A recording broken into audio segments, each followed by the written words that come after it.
How do you program your built-in car remote control by your sun visor or your mirror?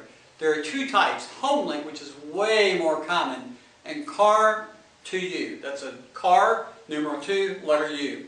I suggest you go to their website and call their toll-free numbers.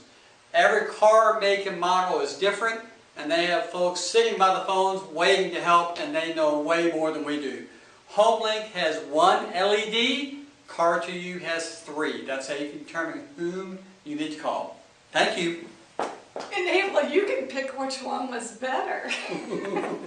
We know what that one is.